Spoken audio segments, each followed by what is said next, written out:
एक और बात जो महत्वपूर्ण है वो ये कि हम इस समय अपनी आजादी के 75 वर्ष का पर्व मना रहे हैं।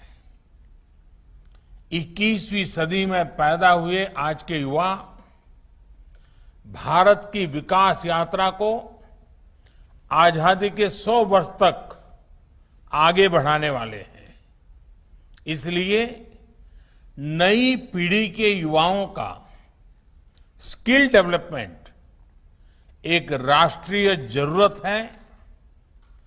आत्मनिर्भर भारत का बहुत बड़ा आधार है। बीते 6 वर्षों में जो आधार बना, जो नए संस्थान बने, उसकी पूरी ताकत जोड़कर हमें नए सिरे से स्किल इंडिया मिशन को गति देनी ही है।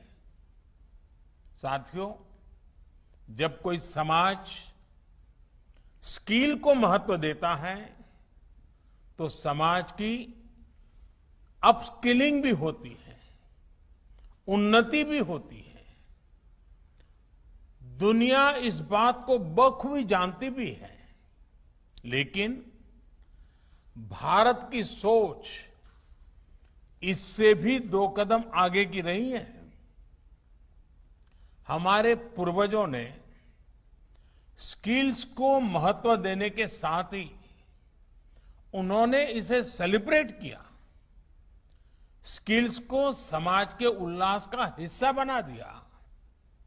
आप देखिए, हम विजयादशमी को शस्त्र पूजन करते हैं, अक्षय तृतीया को किसान फसल की कृषि यंत्रों की पूजा करते हैं, भगवान विश्वकर्मा की पूजा तो हमारे देश में हर स्किल, हर शिल्प से जुड़े लोगों के लिए बहुत बड़ा पर्व रहा है।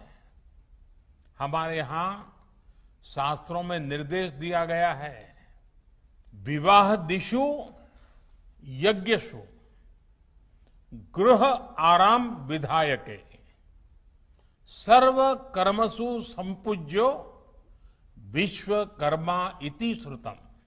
अर्थात विवाह हो, गृह प्रवेश हो या कोई और यज्ञ कार्य, सामाजिक कार्य हो, इसमें भगवान विश्वकर्मा की पूजा, उनका सम्मान जरूर किया जाना चाहिए। विश्वकर्मा की पूजा यानी समाज जीवन में अलग अलग रचनात्मक कार्य करने वाले हमारे विश्वकर्माओं का सम्मान, स्किल का सम्मान। लकड़ी के कारीगर, मेटल्स का काम करने वाले, सफाई कर्मी, बगीचे की सुंदरता बढ़ाने वाले माली, मिट्टी के बर्तन बनाने वाले कुम्हार, हाथ से कपड़ा बुनने वाले बुनकर साथी, ऐसे कितने ही लोग हैं जिन्हें हमारी परंपरा ने विशेष सम्मान दिया है। महाभारत के भी एक श्लोक में कहा गया है, विश्वकर्मा नमस्तेस्तु विश्वात्मा विश्व संभव। अर्थात जिनके कारण विश्व में सब कुछ संभव होता है, उस विश्वकर्मा को नमस्कार है। विश्वकर्मा को विश्वकर्मा कहा ही इसलिए जाता है क्योंकि उनके काम के बिना, स्किल्स के बिना समाज का अस्तित्व ही असंभव है। लेकिन दुर्भाग्य से गुलामी के लंबे कालखंड में स्किल डेवलपमेंट की व्यवस्था हमारे सोशल सिस्टम में, हमारे एजुकेशन सिस्टम में धीरे धीरे कमजोर पड़ती गई।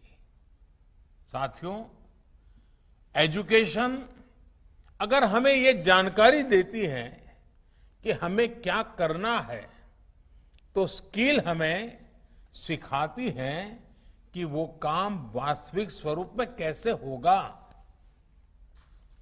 देश का स्किल इंडिया मिशन इसी सच्चाई, इसी जरूरत के साथ कदम से कदम मिलाने का अभियान है।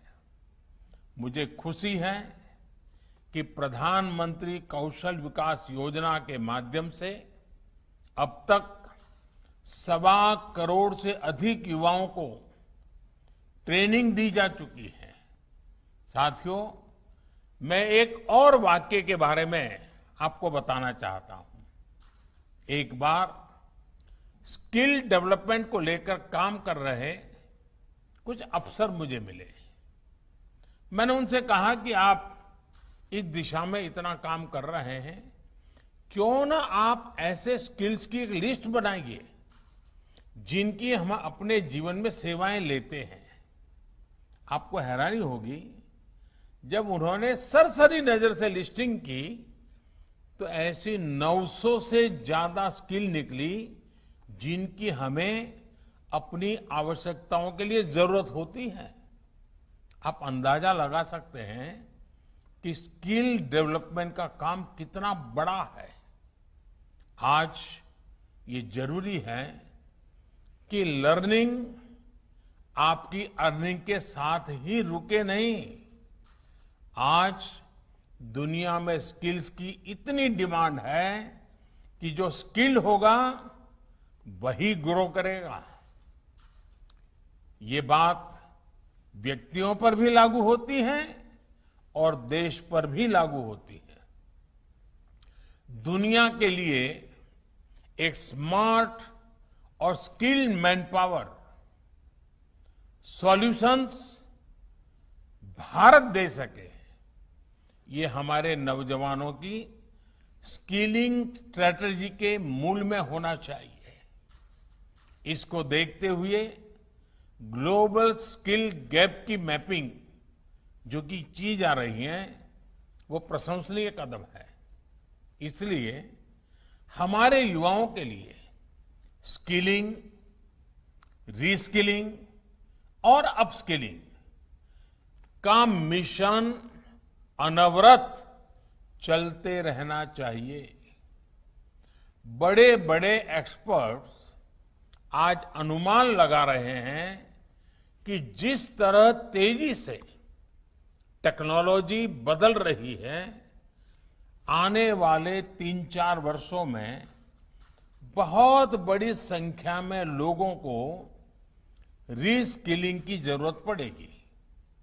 इसके लिए भी हमें देश को तैयार करना होगा। और कोरोना काल में ही हम सबने स्किल्स और स्किल्ड वर्कफोर्स की अहमियत को बहुत करीब से देखा है, महसूस किया है। देश कोरोना से इतनी प्रभावी लड़ाई लड़ सका तो इसमें भी हमारी स्किल्ड वर्कफोर्स का बहुत बड़ा योगदान है। साथियों, बाबा साहब आंबेडकर ने युवाओं की, कमजोर वर्ग की स्किलिंग पर बहुत जोर दिया था। आज स्किल इंडिया के जरिए देश बाबा साहब के इस दूरदर्शी स्वप्न को पूरा करने के लिए भरसक प्रयास कर रहा है। उदाहरण के तौर पर आदिवासी समाज के लिए देश ने गोइंग ऑनलाइन एज लीडर्स यानी गोल प्रोग्राम शुरू किया है। ये प्रोग्राम पारंपरिक स्किल के क्षेत्रों जैसे कि आर्ट हो, कल्चर हो, हैंडीक्राफ्ट हो, टेक्सटाइल हो, इनमें आदिवासी भाई बहनों की डिजिटल लिटरेसी और स्किल में मदद करेगा, उनमें एंटरप्रेन्योरशिप डेवलप करेगा। इसी तरह वनधन योजना की भी आज आदिवासी समाज को नए अवसरों से जोड़ने का एक प्रभावी माध्यम बन रही है। हमें आने वाले समय में इस तरह के अभियानों को और ज्यादा व्यापक बनाना है। स्किल के जरिए खुद को और देश को आत्मनिर्भर बनाना है। इन्हीं शुभकामनाओं के साथ आप सभी का बहुत बहुत धन्यवाद।